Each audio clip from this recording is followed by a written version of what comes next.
हाँ, आइए आज हम लोग एक भक्ति के सागर में गोता लगाने के लिए चल रहे हैं। छात्रों छात्राओं, आप कक्षा 11 के भी हो सकते हैं, कक्षा 12 के भी हो सकते हैं। मैं एक ऐसी चीज़ आपको बताने जा रहा हूँ आज, जिसको बहुत कम ही लोग बताया करते हैं और पाठ के पढ़ाने की शुरुआत कर दिया करते हैं। बालक भ्रमित हो जाते हैं आखिरकार कवि के इस काव्य में है क्या, कवि कहना क्या चाहता है, वो समझ नहीं पाते हैं।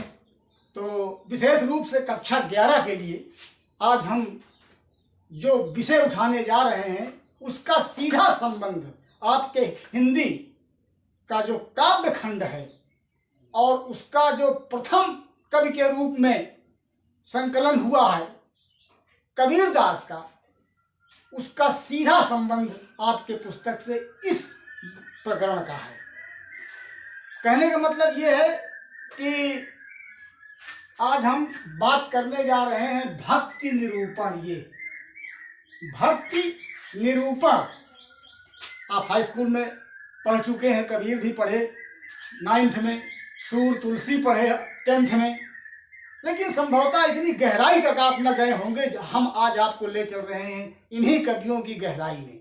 तभी आप इसको समझने के बाद तभी आप इनके जो पाठ आपकी किताब में संग्रहित हैं उनके समझने में आपको बहुत आसानी होगी। अन्यथा इसके बिना समझे हुए, भक्ति निरूपण को बगैर समझे हुए आप बहुत अच्छे ढंग से न पाठ को समझ पाएंगे, न उसकी व्याख्या कर पाएंगे। असमंजस और भ्रम की स्थिति आपके मस्तिष्क में हमेशा बनी रहेगी। तो मैंने सोचा कि क्यों ना आपके भ्रम को दूर करें और इसका जो बैकग्राउंड है इन पाठों का, उससे हम आपको जोड़ करके तब आगे पाठ पढ़ाना शुरू करें। तो इसीलिए आज इन्हीं चीज़ों को ध्यान में रखते हुए मैंने शुरू किया है भक्ति निरूपण।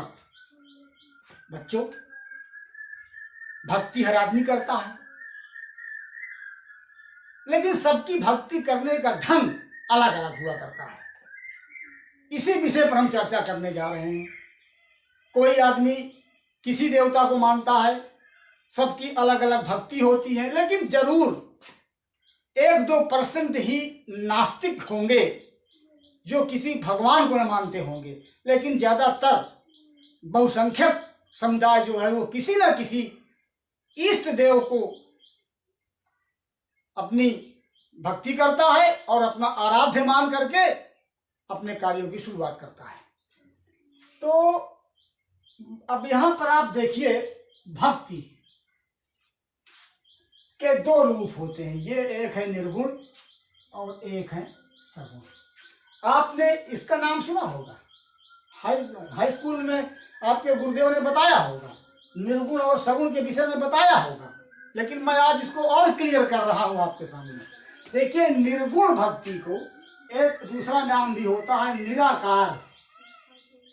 निर्गुण को निराकार भक्ति भी कहते हैं और सगुण को साकार भक्ति भी कहते हैं।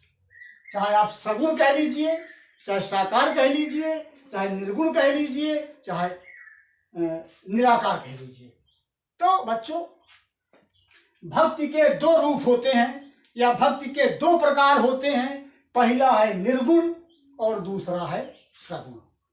अब हम एक एक करके उठाएंगे कि आखिरकार इनमें क्या है, इनमें क्या होता है, ये आखिरकार है क्या। तो सबसे पहले हम बात कर रहे हैं निर्गुण पर। ये इस पर हम चर्चा करने जा रहे हैं, निर्गुण भक्ति। बच्चों, वो भगवान, ऐसा ईश्वर जिसका न कोई रूप है, न स्वरूप है, न जाति है, न गांव है, न माँ है, न बाप है, न जन्म स्थान है, न जन्म लेता है, न जिसकी मृत्यु होती है, न कोई रूप है, न कोई रंग है, ऐसा ईश्वर को कहा जाता है निराकार। अर्थात जिसका कोई आकार ही ना हो, वो होता है निराकार, निर्गुण, जिसमें कोई गुण हो ही ना, गुणहीन हो जो, उसको कहते हैं निराकार। समझिएगा ठीक से, निर्गुण। तो जो लोग निराकार ब्रह्म की उपासना करते हैं, निर्गुण ब्रह्म की उपासना करते हैं, वो निर्गुण भक्ति वाले लोग कहे जाते हैं। अब इसमें है क्या, जाके मुख माथा नहीं नाही रूप कुरूप, निर्गुण ईश्वर के विषय में बताया जा रहा है। जाके मुख माथा नहीं नाही रूप कुरूप, अपुहुप बासते पातरा ऐसा तत्व अनूप। वो निर्गुण भगवान है क्या, ना उसका कोई आकार है, ना कोई प्रकार है, ना कोई उसका चेहरा है, ना कोई रूप है, ना कोई रंग है, ना कहीं एक स्थान पर वो रहता है। आप जहां उसको बुलाएंगे वहीं पर वो प्रकट हो जाता है, बशर्ते कि आपके अंदर भक्ति होनी चाहिए। भगवान को इतना समर्पण हो कि आप जहां कह देंगे वहीं आ जाएगा। वो जिस रूप में चाहेंगे उस रूप में आपके सामने आ जाएगा। वो ईश्वर, वो निर्गुण ईश्वर कण कण में व्याप्त है, एक एक तिनके में, एक एक वनस्पति में, बड़ी से बड़ी चीज में, छोटी से छोटी चीज में, जिधर भी निगाह डालो हर जगह वही ईश्वर दिखाई पड़ता है। दिखाई देते हुए भी नहीं दिखाई देता है, अर्थात इन लौकिक आंखों से हमको दिखाई नहीं पड़ता है, लेकिन अगर हम पारलौकिक दृष्टिकोण से देखें तो जहां चाहेंगे वहां पर वो ईश्वर आ जाएगा, बशर्ते कि उसके प्रति हमारे अंदर समर्पण होना चाहिए। तो इसको कहते हैं निर्गुण। और समझ लीजिए थोड़ा सरल शब्दों में कि निर्गुण ईश्वर का कोई रूप नहीं होता है, कोई आकार नहीं होता है, वो पानी की बूंद भी है, ज्योति का प्रकाश भी है, वो पुष्प की सुगंध भी है, वो हवा की वो सनसनाहट भी है, और समुद्र की उत्ताल तरंगें के समान वो गर्जना भी करता है। उसका कोई रूप नहीं है। आप जिस रूप में उसको बुलाएंगे उस रूप में आपके सामने प्रकट हो जाएगा, जहां चाहेंगे वहां वो आ जाएगा।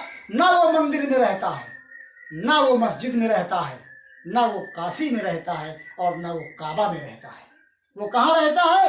अंतस्थल में। हर व्यक्ति के हृदय के अंदर आत्मा में परमात्मा का निवास होता है, वो है परमात्मा। और ये जो हमारे अंदर बैठा हुआ है, जो बोल रहा है, यही ईश्वर है। और इसका आत्म साक्षात्कार करने के लिए हमारे अंदर समर्पण होना चाहिए, हमारे अंदर उसके प्रति एक तीव्र क्षुधा होनी चाहिए, एक प्यास होनी चाहिए आंखों के अंदर उसको देखने की, तभी वो ईश्वर मिल जाता है।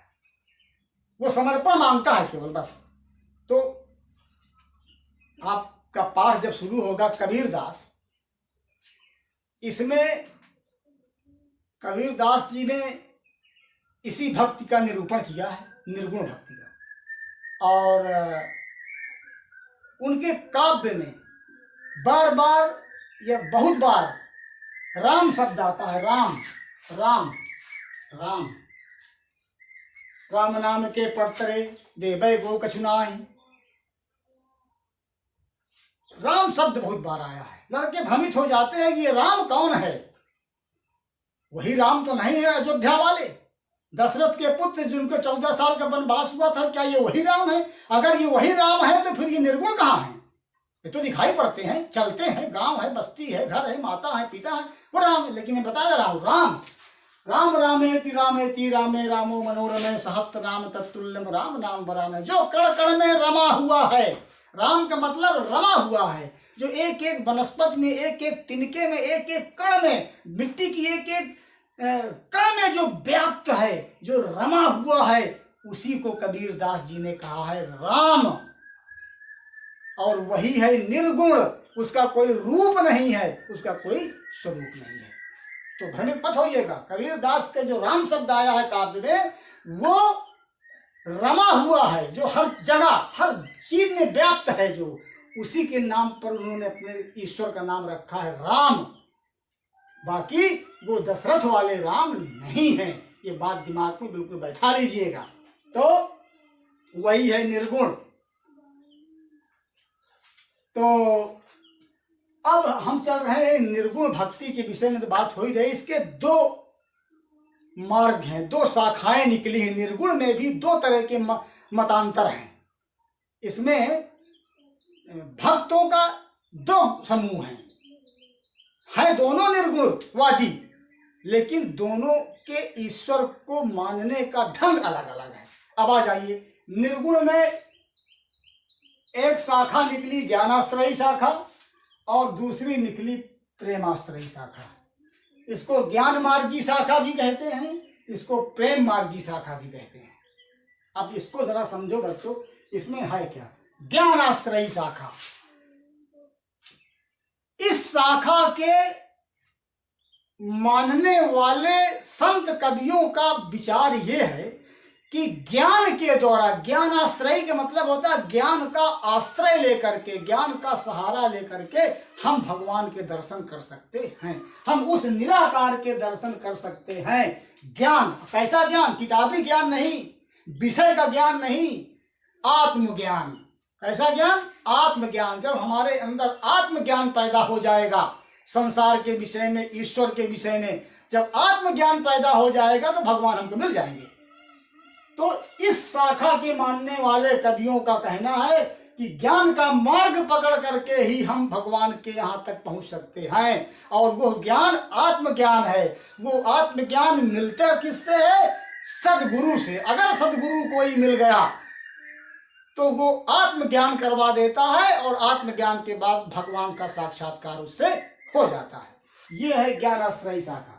समझ लीजिएगा, ज्ञानाश्रयी का मतलब यही होता है कि जब ज्ञान आपके अंदर प्राप्त हो जाएगा भगवान के विषय में, दुनिया के विषय में, संसार माया मोह के विषय में, जब आपका ज्ञान हो जाएगा तो आपके लिए भगवान ईश्वर के अलावा और दुनिया में कुछ दिखाई नहीं पड़ेगा, और आप उस मार्ग को, ज्ञान के मार्ग को पकड़ करके भगवान के पास तक पहुंच सकते हैं। और इस ज्ञान मार्ग पर ले जाने और इसको ज्ञान कराने का श्रेय केवल और केवल सदगुरु को होता है। अगर सदगुरु कोई आपको मिल गया तो ज्ञान का उदय होगा अंतस्थल में, और ज्ञान के उदय के बाद भगवान का साक्षात्कार हो जाएगा।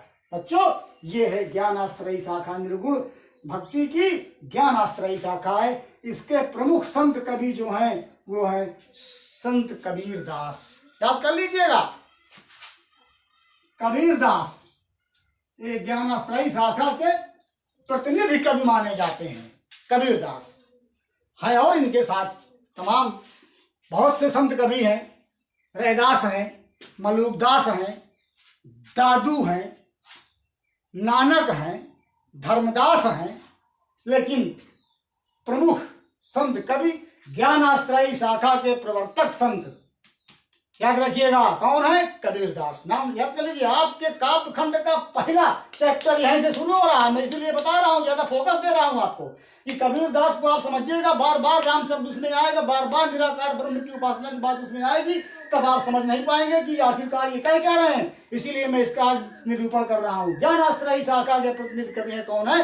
कबीर दास। और कबीर दास निर्गुण भक्ति के उपासक थे, और इनका राम जो है वो सर्वत्र व्याप्त है, उसका कोई रूप आकार प्रकार नहीं है। ये है ज्ञानाश्रयी शाखा। अब हम चल रहे हैं निर्गुण भक्ति की प्रेम आश्रयी शाखा, या प्रेम मार्ग की शाखा इसको कहते हैं, निर्गुण भक्ति की प्रेम आश्रयी शाखा। इस शाखा के मानने वाले संत कवियों का कहना है कि भगवान के प्रति जब इतना प्रेम पैदा आप कर देंगे अपने हृदय में तो भगवान आपको मिल जाएंगे। प्रेम आश्रयी, प्रेम का आश्रय, ज्ञान आश्रयी, जब ज्ञान होगा तब मिलेंगे, और जब प्रेम आश्रयी, जब प्रेम पैदा हो जाएगा तब मिलेंगे। ऐसा प्रेम, वो प्रेम जिसमें भगवान को पाने के लिए छटपटाहट हो, हमेशा एक तड़पन बनी रहे, एक क्षुधा लगी रहे, आंखों में प्यास लगी रहे, दुनिया में कुछ अच्छा न लगे, केवल उसके अलावा और कुछ देखने की इच्छा ही ना हो। इतना जबरदस्त जब प्रेम, उत्कट प्रेम पैदा हो जाएगा हृदय के अंदर, तो भगवान का साक्षात्कार हो जाएगा। आप जहां चाहेंगे, जिस रूप में चाहेंगे, है रहेगा वो निर्गुण ही, लेकिन वो मिलेगा आपको किस तरह से? प्रेम पैदा करने के बाद। प्रेम जब आपके अंदर पैदा हो जाएगा तो भगवान आपको मिल जाएगा। कहने का मतलब कि आप देखें ना, अब थोड़ा से अगर चलूं कि भगवान राम के प्रति एक सबरी नाम की अनुसूचित जनजाति की महिला थी। आप प्रसंग सुनते होंगे अपने घर में, अपने बाबा और दादा जो आपके घर में पुराने लोग कभी कभी प्रसंग चलाते होंगे। सबरी जंगल में रहती थी, और उसने ये प्रण किया था, भगवान से इतना जबरदस्त प्रेम उसका था, उसने कहा था कि मैं भगवान के पास नहीं जाऊंगी, अगर मेरे अंदर प्रेम है, सच्चा प्रेम है, तो भगवान मेरे घर स्वयं आएंगे। सबरी किया क्या करती थी? रोज सुबह बहुत दूर तक पगडंडी, जंगल के बीच की पगडंडी को अपने साड़ी के आंचल से बटोरा करती थी, ये मान करके, इस आशा में कि इसी रास्ते से मेरे भगवान राम आएंगे और उनके पैरों में कहीं कोई लग न जाए, कोई कंकड़ या पत्थर या कोई कांटा न पड़ा हो। रोज सुबह बुहारा करती थी, झाड़ा करती थी, बटोरा करती थी अपने आंचल से। इतना प्रेम की उत्कट चाह, भला कैसे न ईश्वर आ जाएगा। अर्थात भगवान जो है वो भक्त से पराजित हो जाते हैं प्रेम के आगे। जब भक्त के अंदर इतना प्रेम हो जाता है तो भगवान परास्त हो जाते हैं। भगवान को सबरी के आश्रम में जंगल में जाना पड़ा पैदल चल करके, और सबरी ने वहां पर उनका दर्शन किया और अपनी भक्ति को सफल माना। मेरा कहने का मतलब ये है कि आपके अंदर जब किसी चीज के प्रति प्रेम पैदा हो जाएगा, यहाँ पे अगर लौकिक परिवेश में देख लिया जाए तो इतनी छटपटाहट, कोई नशा करने वाला व्यक्ति है, कोई मादक द्रव्य का सेवन कर, मादक पदार्थों का सेवन करने वाला कोई व्यक्ति है, जब अच्छा खासा वो नशेबाज है, अगर उसको नहीं मिलता तो उसके बगैर बेचैन हो जाता है, पागल हो जाता है, उसको अच्छा नहीं लगता। जब वो मिल जाता है तो वो ठीक हो जाता है। ऐसा ही पागलपन, प्रेम का पागलपन, ऐसा ही प्रेम का पागलपन जब भगवान के प्रति अगर पैदा हो जाए किसी के अंदर, तो भगवान उसको किसी भी रूप में किसी भी जगह मिल सकते हैं। यही है प्रेम मार्गी शाखा। और इस पर चलने वाले जो संत कवि हैं, उनका कहना है कि निर्गुण है, निर्गुण भक्ति है भी, निर्गुण भक्ति में प्रेम के द्वारा ही भगवान को प्राप्त किया जा सकता है। बच्चों, इसके प्रतिनिधि कवि जो हैं वो हैं मलिक मोहम्मद जायसी। आप लोग नाम सुने होंगे, सूफी कवि थे। सूफी कवि इसमें आ रहे हैं ज्यादातर, जैसे जायसी तो इसके प्रतिनिधि कवि हैं। कुतुबन, मंझन, उस्मान और दाऊद, ये इस शाखा के प्रमुख सूफी कवि हैं, मुसलमान कवि हैं। और इन लोगों ने प्रेम के द्वारा निर्गुण भक्ति करके ईश्वर को प्राप्त करने का साधन बताया है। एक भक्ति आपकी समाप्त हो गई, निराकार समाप्त हो गई। निराकार के दो भेद, ज्ञानाश्रयी शाखा जिसके प्रमुख संत कबीरदास, प्रेमाश्रयी शाखा जिसके प्रमुख कवि जायसी। ज्ञानाश्रयी वाले ये मानते हैं कि भगवान के प्रति जब आत्मज्ञान पैदा हो जाएगा तो भगवान से मुलाकात हो जाएगी। प्रेमाश्रयी वाले ये मानते हैं कि भगवान के प्रति जब गहरा प्रेम, उत्कट प्रेम पैदा हो जाएगा तो प्रेम जो है बरबस खींच लाएगा हमारे आराध्य को। ये मानते हैं प्रेमाश्रयी शाखा वाले। इसके प्रतिनिधि कवि माने जाते हैं जायसी। अब हम चल रहे हैं भक्ति का दूसरा पक्ष जो है साकार भक्ति। ये साकार, इसको साकार भी कहते हैं, सगुण भी कहते हैं। ये वो भक्ति है एकदम निर्गुण की, ये निर्गुण भक्ति के बिल्कुल उल्टा। इसमें ईश्वर दिखाई पड़ता है, ईश्वर का अवतार होता है, ईश्वर के रूप में कोई महापुरुष अवतार लेता है। उसके हाथ पैर, मुंह, चेहरा, रंग, रूप, नौकर चाकर, माता पिता, गांव, देश, घर, सब कुछ होता है उसके पास। वो क्रियाकलाप करता है, समाज के बीच में आकर के दुष्टों का संहार करता है, पाप का विनाशन करता है।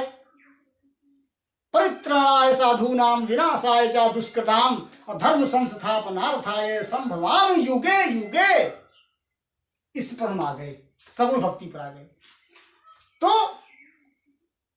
समझ लीजिएगा, सब कुछ होता है। जैसे हम आप शरीर वाले हैं, हम आप इच्छा वाले हैं, हम आप रूप रंग वाले हैं, हम आप कामना वाले हैं, हम आप परिवार वाले हैं, उसी प्रकार से ये ईश्वर होता है, सगुण ईश्वर। तो दुनिया में, या दुनिया को तो मैं नहीं कह सकता हूं, लेकिन भारतवर्ष में सगुण भक्ति करने वालों की संख्या बहुत ज्यादा है बच्चों। साकार ईश्वर की पूजा करने वाले बहुत लोग हैं। निराकार भक्ति थोड़ा कठिन होती है बच्चों, निर्गुण है। क्योंकि जब आदमी आंख मूंद करके बैठता है और ईश्वर में ध्यान लगाता है तो आपके सामने जब कोई पिक्चर नहीं रहेगी किसी भगवान की, तो मन कहाँ लगेगा। तो इसमें मन लगाना थोड़ा कठिन होता है। और साकार या सगुण भक्ति थोड़ा आसान होती है। क्यों कि इसमें ईश्वर का एक स्वरूप होता है, वो आपके मन में, आपके मानस पटल पर बस जाता है और आप आंख मूंद करके जब उसकी भजन करते हैं, प्रार्थना करते हैं, वंदन करते हैं, नमन करते हैं, तो वो फोटो सामने आ जाती है और तभी आपका मन जो है, चित्त जो है, उसी भगवान में लग जाता है। तो ये थोड़ा आसान होती है, इसीलिए इसके मानने वालों की संख्या ज्यादा होती है। तो ये है सगुण भक्ति। सगुण भक्ति में भी दो शाखाएं फूटी, एक कृष्ण भक्ति शाखा, एक राम भक्ति शाखा। इसी तरह की दो तरह के लोग इसमें हैं। एक जो लोग भगवान श्री कृष्ण को ईश्वर का अवतार मान करके उनकी उपासना करते हैं, वो कृष्ण भक्ति शाखा वाले लोग होते हैं। आप जानते हैं कि श्री कृष्ण के विषय में बहुत लोग जानते हैं, सब लोग जानते हैं। उनको कहा जाता है कि वो ईश्वर का अवतार थे। उन्होंने पृथ्वी पर अवतार लिया पापियों का विनाश करने के लिए, संकट का मोचन करने के लिए। और उनके माता पिता थे, उनका गांव घर था, उनका रूप रंग था, उनके क्रियाकलाप थे, मानव की तरह वो सब काम करते थे, लेकिन वो महामानव थे। तो श्री कृष्ण की उपासना करने वाले जितने लोग हैं, वो सब कृष्ण भक्ति शाखा वाले लोग होते हैं। वो भगवान श्री कृष्ण को ही ईश्वर मानते हैं और ईश्वर मान करके उनकी पूजा करते हैं। ये सगुण भक्ति के अंतर्गत आता है। आप जब पढ़ेंगे, आपके हिंदी के काव्य खंड में कबीर दास के बाद आपको मिलेंगे सूरदास। कृष्ण भक्ति कवि सूरदास हैं और सूरदास ही कृष्ण भक्ति शाखा के प्रतिनिधि कवि माने जाते हैं। ये हैं तो बहुत, चतुर्भुज दास, शीत स्वामी, वो विठलनाथ, बहुत हैं, लेकिन इसके जो प्रतिनिधि कवि हैं वो हैं सूरदास। आप जानते हैं कि सूरदास ने अपनी पूरे काव्य में, सूर सागर में, श्री कृष्ण के अलावा दूसरे की बात किया ही नहीं है। उनके विभिन्न क्रियाकलापों को विभिन्न झांकियों में प्रस्तुत किया है। आपके पद्यखंड में सूरदास के बहुत से पद दिए गए हैं, उसमें केवल श्री कृष्ण की बाल लीला है या श्री कृष्ण की और तमाम तरह की लीलाओं का वर्णन किया है। तो श्री कृष्ण को वो भगवान मानते थे अपना, उन्हीं की उपासना करते थे। सगुण थे श्री कृष्ण, तो सगुण भक्ति वाले सूरदास जी थे। इसीलिए श्री कृष्ण की उपासना करने वाले जितने लोग हैं वो कृष्ण भक्ति शाखा वाले लोग होते हैं। और इस शाखा के प्रतिनिधि कवि के रूप में आपके सामने आते हैं संत सूरदास। अब बच्चों, इसी की दूसरी शाखा है राम भक्ति शाखा। राम भक्ति शाखा नाम से आप जान गए होंगे अब कि जो लोग भगवान राम की उपासना करते हैं, भगवान राम को अपना ब्रह्म मानते हैं, ईश्वर मान करके उनकी उपासना करते हैं, वो लोग राम भक्ति शाखा वाले कहे जाते हैं। राम कौन राम?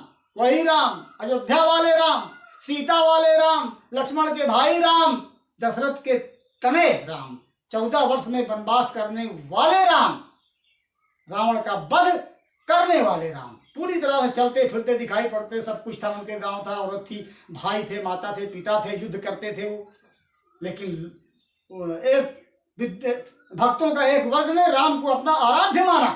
राम को जो है ईश्वर का स्वरूप मान करके जिन लोगों ने राम की भक्ति किया, वो लोग राम भक्ति शाखा वाले कहे गए।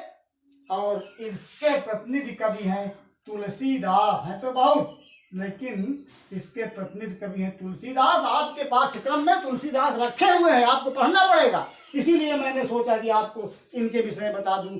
जब ये आप तुलसीदास पढ़ेंगे तो राम के विषय में आपको पढ़ने को मिलेगा, जब कबीरदास आप पढ़ेंगे तो राम के विषय में ये राम शब्द आएगा। आपको भ्रम न पैदा हो जाए कि कबीर के राम और तुलसी के राम एक ही हैं। ये भ्रम दूर करने के लिए दूर कर लीजिएगा। कबीर के राम तुलसी वाले राम नहीं है, या तुलसी के राम जो है वो कबीर वाले राम नहीं है। दोनों में अंतर है। दोनों का जो अवधारणा है दोनों के विषय में वो एकदम अलग अलग है बच्चों। तो ये रहा भक्ति निरूपण।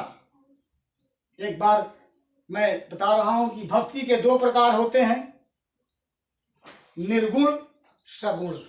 निर्गुण में 2 धाराएं फूटी, ज्ञानाश्रयी शाखा जिसके प्रतिनिधि कवि हुए कबीरदास, और दूसरी है प्रेम आश्रयी शाखा जिसके प्रतिनिधि कवि हुए जायसी। और भक्ति की दूसरी जो है सगुण भक्ति या साकार भक्ति, उसमें भी दो धाराएं फूटी। एक हुआ कृष्ण भक्ति शाखा जिसके प्रतिनिधि कवि हुए सूरदास, और दूसरी हुई राम भक्ति शाखा जिसके प्रतिनिधि कवि हुए तुलसीदास। ये सभी कवि जो हैं आपके पाठ्यक्रम में मिले हैं, रखे गए हैं, आपको पढ़ने के लिए मिलेंगे। तो इनको याद रखिएगा, अपने अंतःस्थल में बैठाए रहिएगा कि ये कवि जो हमने बताया है इनके विषय में क्या क्या है। ये वही कबीरदास हैं, ये वही कबीरदास हैं जिन्होंने ज्ञान के द्वारा, ज्ञान के रास्ते से भगवान तक पहुंचने की बात कही है। और कबीर के काव्य में बार बार गुरु की चर्चा की गई है। कौन गुरु? सदगुरु। जब सदगुरु मिल जाएगा तो ज्ञान देगा, और जब ज्ञान हो जाएगा तो भगवान मिल जाएंगे। इसमें प्रेमाश्रयी वाले आप अपने अंदर इतना प्रेम भगवान के प्रति पैदा कर लीजिए कि बरबस वो प्रेम भगवान को आप तक खींच लाए, तो भगवान का साक्षात्कार आपसे हो जाएगा। ये प्रेम आश्रयी शाखा वाले हैं। सगुण भक्ति में जो लोग कृष्ण को अपना आराध्य मान करके ब्रह्म के रूप में उनकी उपासना करते हैं, वो कृष्ण भक्ति शाखा वाले होते हैं, जैसे सूरदास। और जो लोग राम को अपना आराध्य मान करके ब्रह्म के रूप में उपासना करते हैं, वे लोग राम भक्ति शाखा वाले कहे जाते हैं। और इसके प्रतिनिधि कवि जो हैं वो तुलसीदास। हम आज इतना ही बताएंगे, आप लोग इसको पढ़ लीजिएगा। कहीं पढ़ने को तो नहीं मिलेगा, लेकिन जो मैंने बताया है इसको आप अपने मन में समझ लीजिएगा। इसके बाद हम शुरू करेंगे कबीरदास का जो पाठ आपके पाठ्य पुस्तक में है, शुरुआत करेंगे। शुरुआत करने के पहले ये मैंने जो बता दिया है ये आपको बहुत काम देगा, और आप लगातार उसको बनाए रखें अपने